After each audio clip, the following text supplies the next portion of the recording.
The recent reveal for the PlayStation Pro price has a lot of people making the argument for building a PC instead.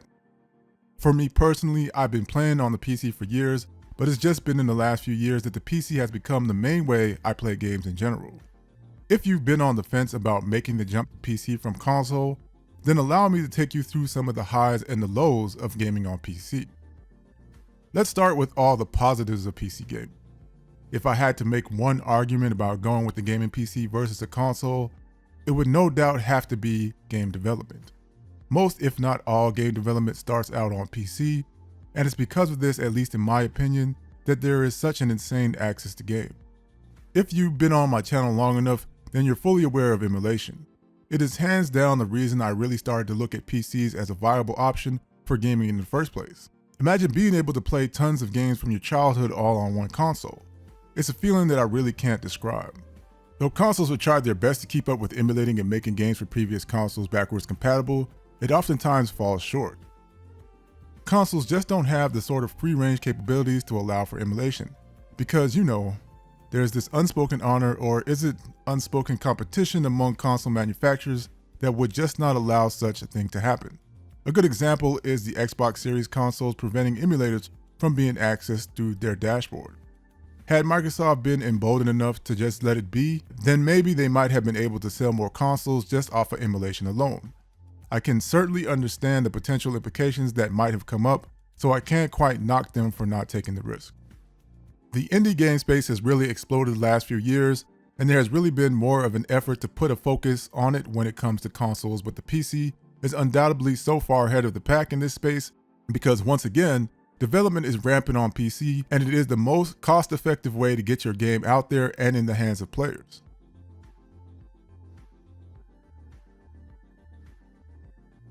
If there is one area that consoles will never be able to compete with when it comes to game development on the PC, it has to be fan games. It is unbelievable just how dedicated fans are to remaking and creating new content that stands on par or is even better than its original counterpart.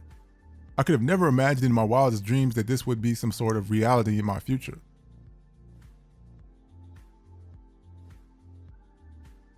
Modding has been another thing that developers have started to embrace on console, but I highly doubt it will ever be anything close to what's available on the PC. After all, we're talking about something that has had over a century of development on PC. There are even mods that officially became retail games. That is just how incredibly popular mods are when it comes to gaming on PC. There was a point in time where consoles and arcade games were at the forefront of emerging technology, and PCs often struggled to provide the best quality when it came to hardware, especially during the dawn of 3D accelerated gaming. Those times have definitely changed, and although there are still some innovations like PS5's fast loading technology and the ingenious handheld console hybrid, which is the Switch, the emerging technology that has come about from PC video card and CPU manufacturers has really made some big waves within the current generation. I think it's fair to say Nvidia has been at the forefront when it comes to showing other manufacturers the way. They without a doubt set the industry standard for using ray tracing, though I have to say it didn't get off to the best start, but the ace they had up their sleeve, known as Deep Learning Super Sampling, or DLSS, is a game changer, in the figurative and literal sense. In addition to DLSS, they also introduced frame generation. Without getting into too much detail, these two technologies have allowed developers to go beyond the boundaries of what normally would be possible because they ensure the performance will not become a detriment to their ambition.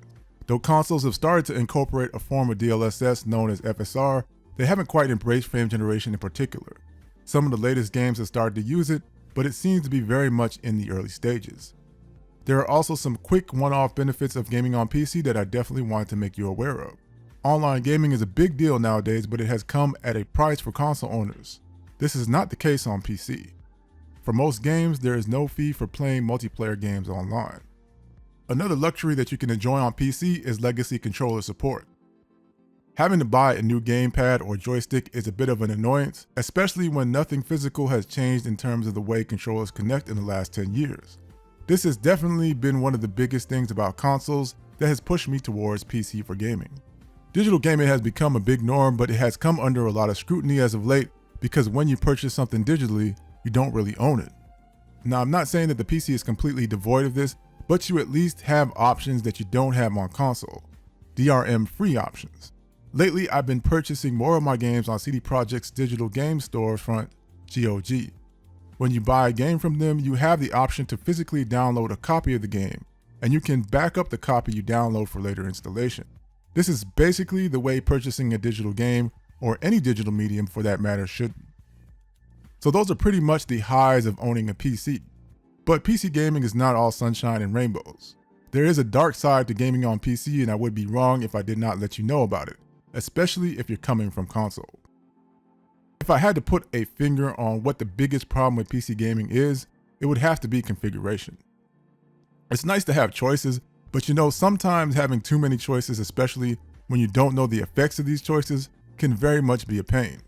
In most cases, games have presets, but depending on the hardware you have, those presets may not be a good fit for you. And this is just one of the problems with configuration. If you're not someone who knows what they want, then that compounds the issue with configuration. When I was first getting into learning how to configure 3D accelerated games on PC, I had no clue of what I was looking for. All I knew at the time was I liked when a game looked smooth, and I do my best to get this effect to varying degrees of success. The concepts of frame rate and applications dedicated to analyzing them were far beyond me, and unfortunately, no one was around to teach me the ways of gaming configuration. Nowadays, you have plenty of people on YouTube and the internet in general to steer you in the right direction, but going at this alone is more than likely going to steer you right back into the direction of consoles where you just don't have to think about it too much. Don't think about it too much, too much, too much, too much. There's a reason that plug and play is a term that was derived from PCs, because back during the Middle Ages of PC gaming, getting any hardware to work harmoniously with other hardware took some serious doing.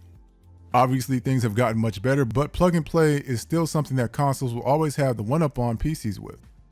The PC doesn't do the best job with controller assignments, especially when the controller you are using is different. I find this to be a problem with emulators especially. For example, let's say you've configured a controller as controller 1 and you unplug or shut off this controller after you're done playing. Later on, you use a different controller. If it is not the same type of controller, you're going to have to reconfigure it. This can get especially frustrating when you are trying to set up controllers for more than 2 players, and this of course leads to another big problem with playing on the PC. There can be times where unexplained phenomenons occur. A control doesn't pick up like it used to. A game just abruptly crashes or doesn't start at all. Consoles are not completely devoid from these things occurring, but from my own personal experience at least, they barely happen at all. I can't count the times I've had to completely start things fresh because something just stopped working the way it used to. Because of this, you really have to stay on top of making backups of your game saves, otherwise you'll be starting your game again from the beginning. The other problems come with the operating systems themselves.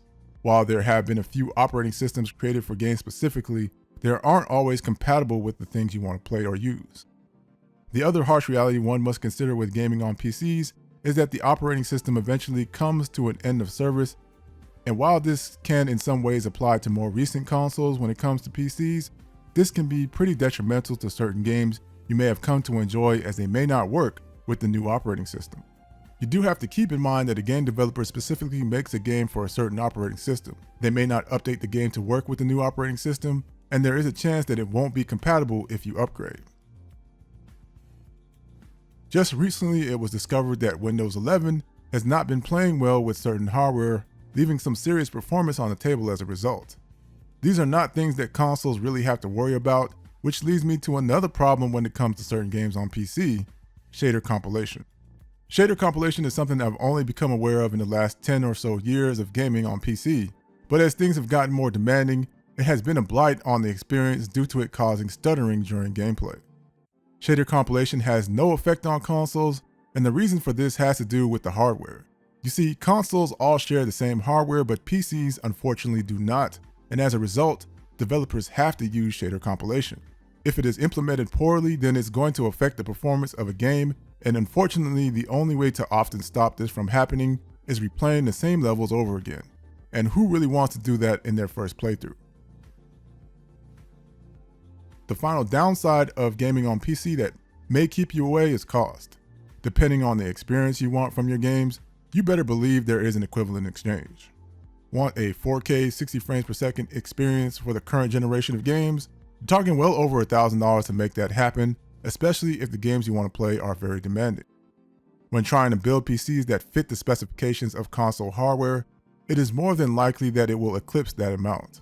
The reason for this, as I understand it, is because console manufacturers tend to sell their consoles at a loss. Why do they do this? Well, I did mention you have to pay for services to play online. There can also be costs to publish games on console. And lest we not forget that they are also providing first-party games as well. So basically, console manufacturers are getting paid on the back end, and eventually, like all hardware, things get cheaper to make as time passes, so in theory, they will make a return on investment. Obviously, the same thing can't really be said for PC hardware. They have to make an immediate profit, and when it comes to video cards especially, prices are more higher than they've ever been.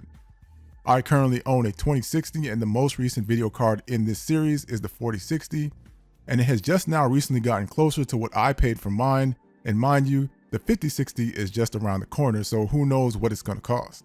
I can be honest in saying I've been hesitant to upgrade my video card because it's such a big investment, and I'd be pretty upset if I didn't get the performance I personally wanted out of it. So I say all that to say that cost is definitely one of the downsides to PC gaming. You can certainly weigh the cost of what you may not pay from gaming on PC with what you might have to pay when gaming on console, but I do realize that there are a lot of incentives that come along with the services you pay for on console, so I would also take that into consideration as well. So these are basically my personal highs and lows of gaming on PC. If the lows haven't completely turned you off, then I'll be leaving a few links in the comment section that will help you start your journey with PCs. If you enjoyed the information from this video, please consider leaving a like. I also cover a great deal of PC related things on the channel, so if you subscribe, you'll definitely be seeing a lot more of the highs that a PC benefits from. For now, this is the Core, your entertainment techie, signing out.